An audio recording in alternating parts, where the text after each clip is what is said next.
इसके अंदर 1% भी गलती नहीं है, क्योंकि सेना तो सरकार के आदेश पे कार्य करती है।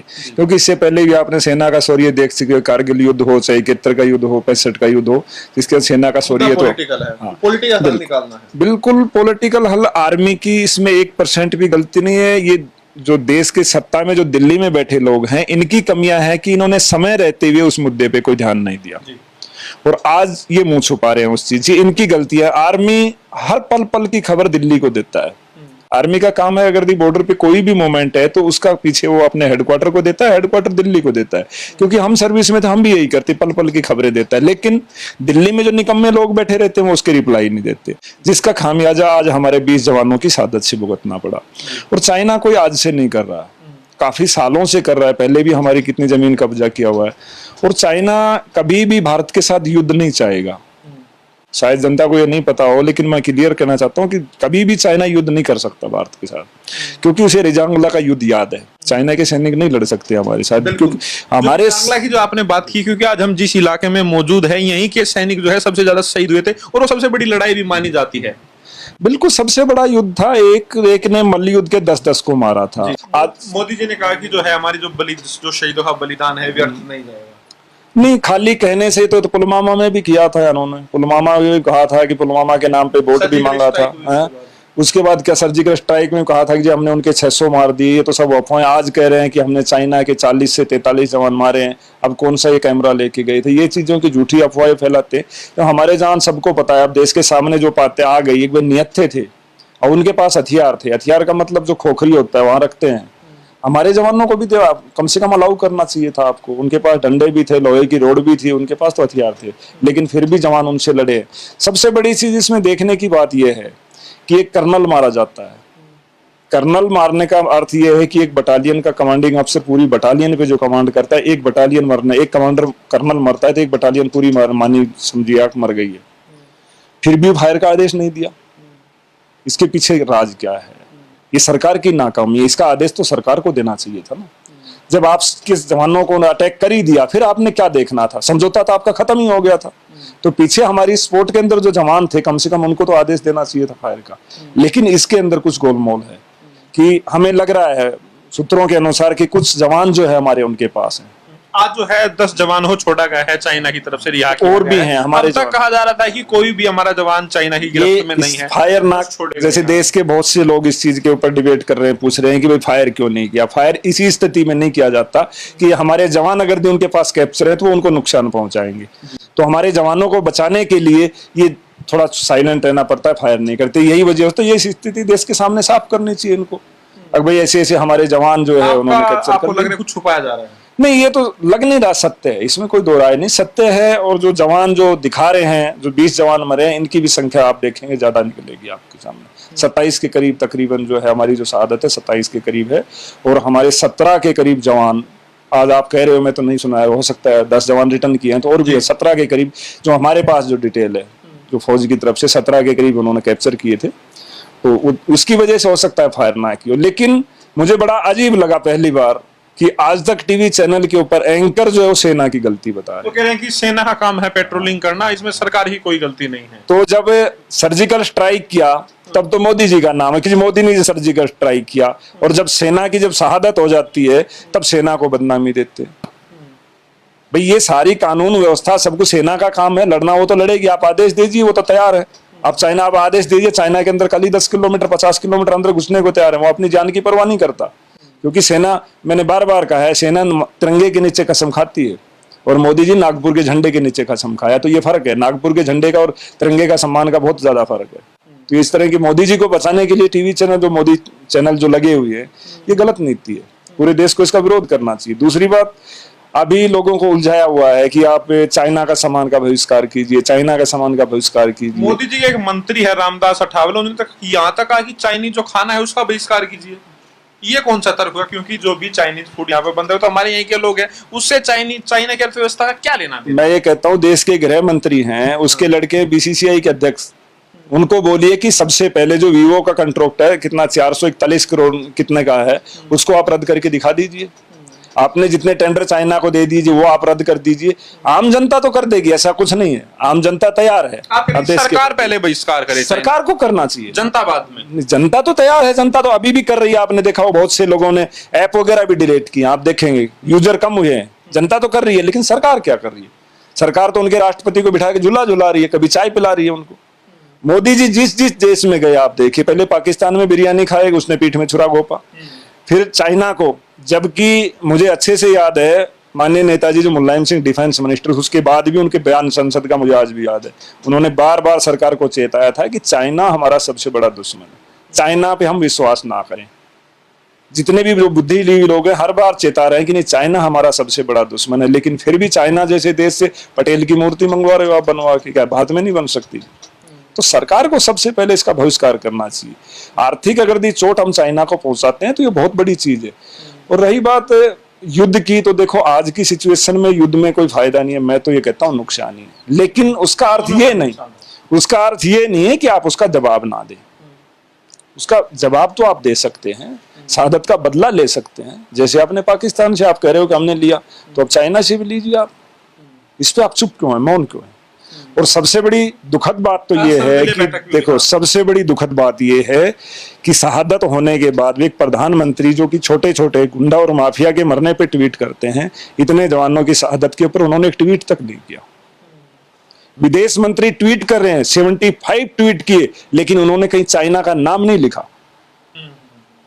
विदेश मंत्री पहले कहते हैं, विदेश मंत्री के बयान बार बार कहते हैं कि नहीं सेना के पास हथियार नहीं थे, लेकिन कल वो अपने बयान में कह उनके पास हथियार थे। देश के विदेश मंत्री को यही नहीं पता कि समझौता क्या है। जो है नाम नहीं लिया, उसको लेकर राहुल गांधी ने भी निशाना साधा कि आप चाइना का नाम ले क्यों नहीं रहे।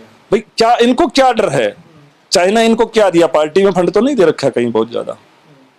इनके पास जो है कहीं इनका व्यापार में समझौता चाइना से तो नहीं है। और दूसरा, ये हमला होना, जब भी हमले, पुलवामा हमला चुनाव के समय हुआ, ये हमला होना, चुनाव का बिहार का दौर है चुनाव, और बिहार रेजिमेंट का वहां होना, तो इसके अंदर राजनीतिक बू तो जरूर आती है।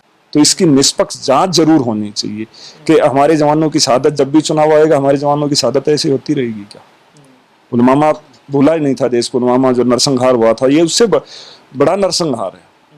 अगर ये जवान कोई युद्ध में मरता है तो उसे शौर्य प्राप्त होता है, लेकिन ये तो धोखे से मारे गए हैं, रात के अंधेरे में धोखे से, किस प्रकार से, और लाठी डंडों से। अब ये सोचिए कैसे तड़फा तड़फा के उनको मारा गया होगा। तो ये तो बहुत ही शर्मनाक बात है।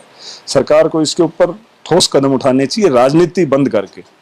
आप सभी पार्टियों, देश पूरा आपके साथ खड़ा है। राजनीति नहीं होनी चाहिए। वहीं जो सर्वदलीय बैठक हो रही है उसमें आम आदमी पार्टी और आरजेडी, राष्ट्रीय जनता दल, उनको इनवाइट नहीं किया गया है, तो आपको क्या लग रहा है इस समय? अभी उसमें तो मैं देख रहा था, कई बोले हमने शर्तें लगाई हैं। पहले तो कह रहे जी 5 सांसद होने जरूरी है, तो आरजेडी के तो 5 सांसद भी हैं।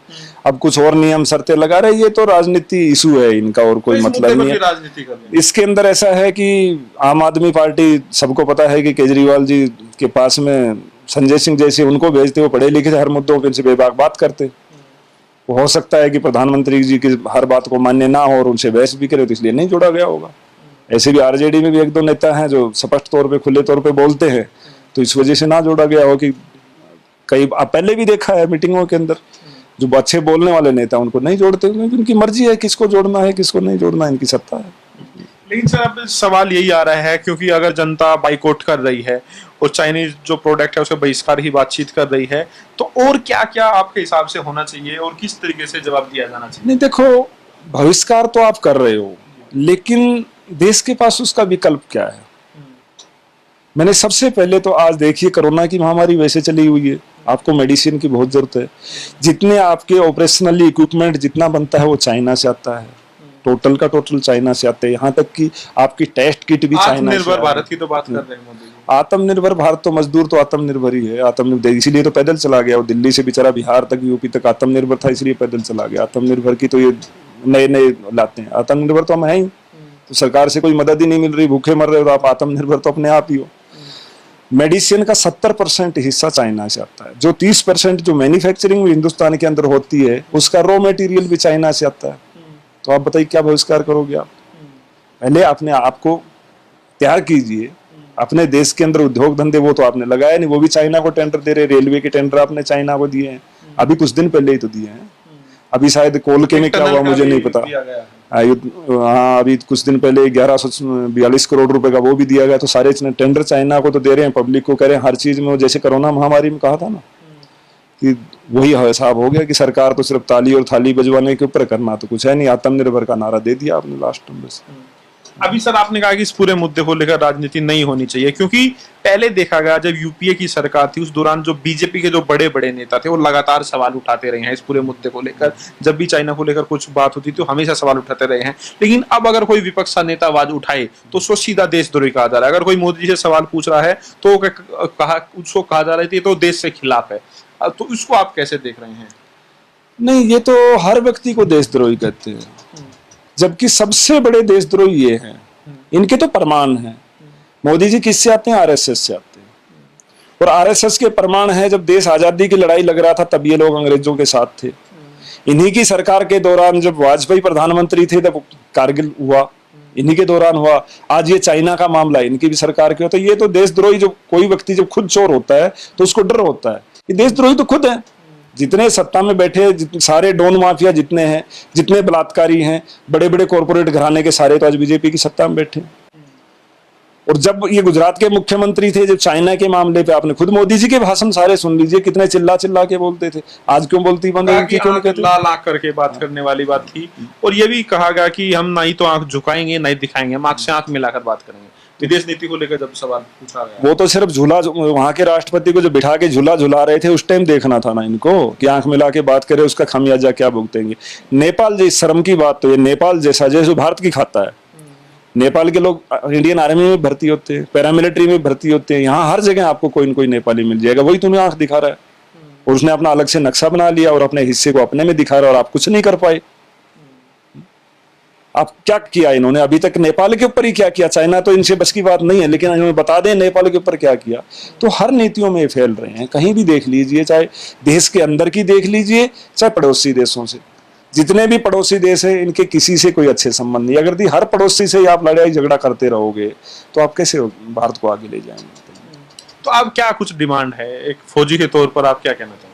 नहीं, सबसे पहले तो चाइना को इसका जवाब देना बहुत जरूरी है। चाइना की ये हिमाकत और जिस प्रकार से जो नरसंहार किया, इसका जवाब तो उनको बहुत जरूरी है देना। चाइना को अंदर किसी भी तरीके से दे आप। उसके तरीके बहुत हो सकते हैं, बहुत के आप फाइनेंशियली तरीके से उसे चोट भी कर सकते हैं, या आप उससे, जैसे उसने हमारे ऊपर घात किया तो क्या हम क्यों नहीं कर सकते? हम भी कर सकते हैं। तो हमारे भी सैनिकों को आदेश दीजिए कि आप भी इसी प्रकार से घात कीजिए, और सैनिक तैयार है करने के लिए। लेकिन सेना को आप आदेश तो दे, या चाइना माफी मांगे इस चीज के लिए, कबूल करे कि हाँ हमारे तरफ। वो तो मानने को भी तैयार नहीं है। वो तो कह रहा है कि भारत हमारे इलाके में घुसा है, हमारे इलाके में घुसकर कुछ नहीं उसका जवाब। तो इसके लिए माकूल जवाब देना चाहिए। और जिस चाइना का जो बहिष्कार जो कहने की जो बात कर रहे हैं, तो पहले सरकार करे, सरकार पहले करे। कुछ लोग तो है मोदी जी का इस्तीफा मांग रहे हैं, तो क्या आप लग रहा है ये चीज जायज है? नहीं, मोदी जी को जब कुछ कर ही नहीं रहे तो ऐसे मुखिया का तो कोई काम है नहीं। मैं तो कहता हूँ उसको पहले ही इस्तीफा दे देना चाहिए था। जिस प्रकार से कोरोना के इसमें झोंक दिया देश को, अब चाइना का आ गया, तो इनको तो बहुत पहले दे देना चाहिए। कोई अच्छा पढ़ा लिखा व्यक्ति हो तो कम से कम इस देश को चला दे, वरना देश तो बर्बाद होगी। क्योंकि आज देश के युवाओं की कंडीशन क्या है आप देख लीजिए, बहुत बुरी हालत सिचुएशन में जा रहा है। और ये जो नेपाल, मेरा अपना मत है, जो नेपाल जो भारत से भटक रहा है उसकी वजह है क्योंकि भारत बर्बादी की कंडीशन पे जा रखा है। भारत की आर्थिक व्यवस्था बहुत खराब है। जीडीपी भारत की आप देख रहे हो। जब नेपाल को चाहिए पैसा, क्योंकि गरीब देश है, उसको मदद चाहिए। जब उसे लग रहा है कि भारत से तो कुछ नहीं मिलने वाला, भारत का खुद की सिचुएशन ये, आज वो नेपाल चाइना की गोद में इसलिए जाके बैठ रहा है। जब भारत उसकी मदद करता था, भारत के साथ था। क्योंकि सर जब चुनाव के दौरान कहा जा रहा था कि अगर बीजेपी सरकार आएगी तो जो हमारी जो सीमाएं हैं वो मजबूत होगी बीजेपी के आने की वजह से। जो कांग्रेसी टाइम में जो है हमने बहुत कुछ झेला है, इस तरह की बात कही जा रही थी। तो उसको आप कैसे देखते हैं? नहीं, देखो, कांग्रेस के समय में फौज के अंदर मानते हैं कमियां सरकारों में रहती है। कांग्रेस की भी कमियां थी, ऐसा नहीं है कि कांग्रेस बिल्कुल सही थी इसलिए सत्ता के बाहर फेंका लोगों ने। लेकिन इन्होंने सिर्फ हिंदू मुस्लिम के सिवाय और तो कोई दीवार मजबूत की नहीं। जितना सेना के अंदर राजनीतिकरण हुआ है इससे पहले कभी नहीं है, और जिसका अंजाम आप देख रहे हो। यहाँ तक कि ये सिचुएशन है कि बॉर्डर की हकीकत ये है कि अगर एक बम भी फायर करना है तो उसका आदेश बीजेपी हेडक्वार्टर से लेना पड़ता है। ये सच्चाई है। लेकिन पहले ऐसा नहीं था। जो कमांडर होते थे वो इंडिपेंडेंट होते थे, उनकी अपनी मर्जी होती थी। बॉर्डर की सिचुएशन जो उन्होंने आदेश दे दिया वो गवर्नमेंट को मानना होता था। आप जर्नल की नियुक्तियां देख लीजिए, चाहे पहले जो नियुक्तियां निष्पक्ष होती थी, आज वो नियुक्तियां भी निष्पक्ष नहीं है। जिस प्रकार से रावत को सीडीएस बनाया गया है, रावत जो थे इनका बैकग्राउंड अगर देखें, इनको जर्नल भी जो है गलत तरीके से बनाया गया था, आज उनको सीडीएस बना दिया गया। वो तो बीजेपी की भाषा बोलते, एक जर्नल का क्या लेना देना राजनीति से। चलिए ठीक है। ये थे मेरे साथ तेज बहादुर जी, जिनसे हमने बातचीत की है, जो वर्तमान स्थिति जो पैदा हुई है, जो संघर्ष हुआ था भारत और चीन सेना के बीच में, उसको लेकर बातचीत की है। साफ तौर से तेज बहादुर जी का कहना है कि एक माकूल जवाब जो है चाइना को मिलना चाहिए, जिस तरह की हिमाकत चीन ही तरफ से की गई है। Arun Kumar, times express.